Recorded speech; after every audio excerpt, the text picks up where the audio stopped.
Tariff യുദ്ധത്തിനിടയിൽ ഇന്ത്യയുടെ നിലപാടുകളെ ചോദ്യം ചെയ്തുകൊണ്ട് Sikhs of America chairman Jasdeep Singh Jassi എഴുതിയൊരു ലേഖനം വളരെ ശ്രദ്ധേയമായി തോന്നി. അദ്ദേഹം ചോദിക്കുന്ന സുപ്രധാനമായ ചില ചോദ്യങ്ങളുണ്ട്. ഒന്ന്, ഈ റഷ്യയിൽ നിന്ന് എണ്ണ വില കുറച്ച് കിട്ടുന്നു, വളരെ വില കുറച്ച് ധാരാളമായിട്ട് എണ്ണ നമുക്ക് കിട്ടുന്നു.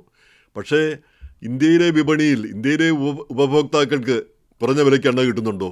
അവർക്ക് എണ്ണവില കുറഞ്ഞിട്ടുണ്ടോ? എന്ന് മാത്രമല്ല, ഈ റഷ്യയിൽ നിന്ന് കിട്ടുന്ന എണ്ണ കൊണ്ടുള്ള ഗുണം ആരാണ്? ആ പണം ആർക്കാണ് ലഭിക്കുന്നത്? അത് അംബാനിക്കും അദാനിക്കുമാണ് ലഭിക്കുന്നത്, സാധാരണ ജനങ്ങൾക്ക് അല്ല കിട്ടുന്നത്. എന്ന് മാത്രമല്ല, ഈ അമേരിക്ക താരിഫ് കൂട്ടിയതുകൊണ്ട് അവർക്ക് നഷ്ടമൊന്നുമില്ല. അവർക്ക് നഷ്ടം വന്നാലും ഈ എണ്ണവില അത്രയേ ഉള്ളൂ. നേരെ മറിച്ച് സാധാരണ ആളുകളുടെ നഷ്ടമാണ് പ്രധാനമായിട്ടും ചിന്തിക്കേണ്ടത്. രൂപയുടെ മൂല്യം കുറയുന്നു, പിന്നെ ഇതിനകം തന്നെ കുറഞ്ഞിരിക്കുന്നു. പിന്നെ ഈ ഇങ്ങോട്ട് ഒന്നും ഇറക്കുമതി ചെയ്യാൻ പറ്റാത്തൊരു സ്ഥിതി വന്നു കഴിഞ്ഞാൽ, അമേരിക്കയിലേക്ക് ഇറക്കുമതി ചെയ്യാൻ കഴിയാത്തൊരു സ്ഥിതി വന്നു കഴിഞ്ഞാൽ അവിടെ തീർച്ചയായിട്ടും അവിടെ ഉൽപ്പാദനം നിലയ്ക്കും. ലക്ഷക്കണക്കിന് ആളുകൾ അത് അടിയന്തരമായിട്ട് അവരെ ബാധിക്കുന്ന കാര്യമാണ്. കാലക്രമേണ ഇതിൽ നിന്ന് ഇന്ത്യ മുക്തമാകുമെന്നുള്ളതിന് നമുക്ക് തർക്കമൊന്നുമില്ല. പക്ഷേ അത് മുക്തമാകാനുള്ള വഴിത്താര ഇല്ലാതാവുന്ന ഒരവസ്ഥയാണ് അമേരിക്കയുമായിട്ടുള്ള ബന്ധം ഇല്ലാതായി കഴിഞ്ഞാൽ. ഒന്നാമതായിട്ട് ചിന്തിക്കേണ്ട കാര്യം, അമേരിക്കയ്ക്ക് പകരമല്ല റഷ്യയും ചൈനയും. അമേരിക്ക എന്നുള്ളത് എന്ന് മാത്രമല്ല, പാശ്ചാത്യ രാജ്യങ്ങൾ, യൂറോപ്യൻ രാജ്യങ്ങളും ഒന്നും അമേരിക്കയ്ക്ക് ഒരു ബദലല്ല. കാരണം അമേരിക്ക എന്നുള്ളത് അമേരിക്ക മാത്രമാണ്. അത് ആ വിപണിയും അതുപോലെ അവിടെ നിന്ന് കിട്ടുന്ന പണവും അതിന് തുല്യമായി മറ്റൊന്നുമില്ല. യൂറോപ്യൻ രാജ്യങ്ങളിലും അവരോട് താരിഫ് ചുമത്താനായിട്ട് പ്രസിഡന്റ് ട്രംപ് ആവശ്യപ്പെട്ടിരിക്കുകയാണ്. അപ്പം ട്രംപ് പറഞ്ഞു കഴിഞ്ഞാൽ പിന്നെ യൂറോപ്യൻ രാജ്യങ്ങൾ എതിർത്തൊന്നും പറയാൻ പോകുന്നില്ല. അപ്പോൾ അവിടെയും നമ്മുടെ സാധനങ്ങളൊന്നും വിൽക്കാൻ കഴിയില്ലെങ്കിൽ പിന്നെ നമ്മളെവിടെ വിൽക്കും? ചൈനയിൽ വിൽക്കുമോ? ചൈനയിൽ അവർ തന്നെ വ്യാജ ഉൽപ്പന്നങ്ങളെല്ലാം ഉണ്ടാക്കി ലോകം മുഴുവൻ വിടുന്ന ആളുകളാണ്. അവർക്ക് പുറത്തുനിന്നൊന്നും ആവശ്യമില്ല. പിന്നെ റഷ്യ ഒരു ചെറിയ വിപണിയാണ്. അവർക്ക് എത്ര കണ്ട് വാങ്ങാൻ കഴിയും? അവർക്ക് എത്ര കണ്ട് ആവശ്യമുണ്ട്? അപ്പോൾ ചുരുക്കി പറഞ്ഞാൽ അമേരിക്ക ഇന്ത്യക്ക് ആവശ്യമുള്ള രാജ്യമാണ്. ആ ബന്ധത്തിനൊരു വിള്ളൽ വരുന്നത് ശരിയല്ല.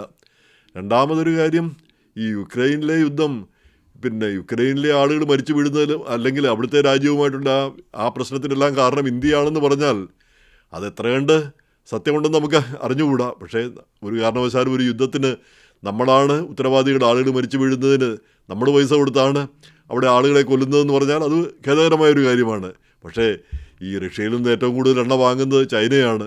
അവർക്കെതിരെ ഒരു നടപടിയുമില്ല, ഇന്ത്യക്കെതിരെ മാത്രമാണ് നടപടി. അപ്പം പ്രസിഡന്റ് ട്രംപിൻ്റെ ഒരു മെസ്സേജ് ഇന്നത്തെ പ്രസ്താവനയിൽ കണ്ടത്, ഏറ്റവും അധികം ഇന്ത്യൻ സാധനങ്ങളെല്ലാം അമേരിക്കയിൽ കൊണ്ടുവന്ന് വിറ്റഴിക്കുന്നു. പക്ഷേ അമേരിക്കൻ സാധനങ്ങളൊന്നും ഇന്ത്യയിൽ വിറ്റഴിക്കാൻ പറ്റില്ല. കാരണം അതിഭയങ്കരമായ താരിഫാണ്. ആ താരിഫ് കാരണം ഇവിടെ നിന്നുള്ളതൊന്നും അവിടെ പറ്റത്തില്ല. എന്ന് മാത്രമല്ല, പലതിനും വിലക്കൊണ്ട് താനും. അപ്പോൾ അത് ആ താരിഫെല്ലാം കുറയ്ക്കാമെന്ന് ഇന്ത്യ പറഞ്ഞുവെങ്കിലും അപ്പോഴത്തേക്ക് വൈകിപ്പോയി എന്നാണ് ഇപ്പോൾ ട്രംപ് പറയുന്നത്. അപ്പോൾ അത്രമാത്രം ഇന്ത്യയുമായിട്ടൊരു ഭിന്നത ഉണ്ടായ ഒരവസ്ഥയാണ് ഇപ്പോൾ കാണുന്നത്. അതിനിടയിലാണ് പീറ്റർ നവരെ പോലെയും ഈ സ്കോട്ട് ബെസന്തിനെ പോലെയൊക്കെയുള്ള ആളുകൾ അവരുടെ വാക്പയറ്റ്, ആവശ്യമില്ലാത്ത കാര്യങ്ങളെല്ലാം ഈ ആളുകളെ വെറുപ്പിക്കുന്ന രീതിയിലുള്ള സംസാരം. അപ്പോൾ അത് രാജ്യങ്ങൾ തമ്മിലുള്ള ബന്ധത്തിൽ ഇത്തരം അമിതമായ ആവേശപ്രകടനമൊന്നും ഒരിക്കലും നല്ലതല്ല. ഇന്ത്യയിലാണേലും പ്രചാരണം അതിശക്തമാണ്. ഇന്ത്യ അമേരിക്കയെ തകർത്തുകളെന്നുള്ള ആ രീതിയിലുള്ള പ്രചാരണം, അതൊന്ന്. രണ്ടാമത്, ഇന്ത്യ ഒരു കാരണവശാലും പിൻവാങ്ങരുത്, അമേരിക്കൻ നിലപാടുകൾക്ക് അനുസൃതമായി പോകരുത്, നമ്മൾ സ്വതന്ത്രമായിട്ട് നിൽക്കണം എന്നുള്ള രീതിയിൽ. അപ്പോൾ അതിൽ ട്രംപ് പറയുന്നൊരു കാര്യമുണ്ട്, ഈ അമേരിക്കയിൽ ഇന്ത്യൻ സാധനങ്ങളെല്ലാം വിറ്റഴിക്കുന്നു. പക്ഷേ ഈ ആയുധങ്ങൾ സൈനിക സാമഗ്രികൾ വാങ്ങുന്നതും അങ്ങനെയുള്ള കാര്യങ്ങളെല്ലാം മറ്റ് രാജ്യങ്ങളിൽ നിന്നാണ്. അമേരിക്കയ്ക്ക് പ്രത്യേകിച്ച് പ്രയോജനമൊന്നും ഉണ്ടാവുന്നില്ല. അതാണ് ട്രംപിൻ്റെ ഒരു നിലപാട്. അപ്പോൾ ഇതെല്ലാം ചിന്തിക്കേണ്ട ഒരു കാര്യമാണ്. അമേരിക്കയെ പിണയ്ക്കുന്നത് എന്തുകൊണ്ടും നന്നല്ല. അമേരിക്കയിലുള്ള ഇന്ത്യക്കാർക്ക് മാത്രമല്ല, ശരിക്ക് ഇന്ത്യയിലുള്ള ഇന്ത്യക്കാർക്കും അത് ഗുണകരമായൊരു കാര്യമല്ല.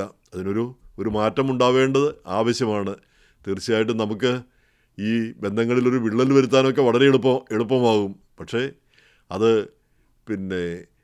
യോജിച്ചു കൊണ്ടുപോകാനും മുന്നോട്ട് പോകാനും കഴിയുക എന്നുള്ളതാണ് ഏറ്റവും പ്രധാനപ്പെട്ട കാര്യം.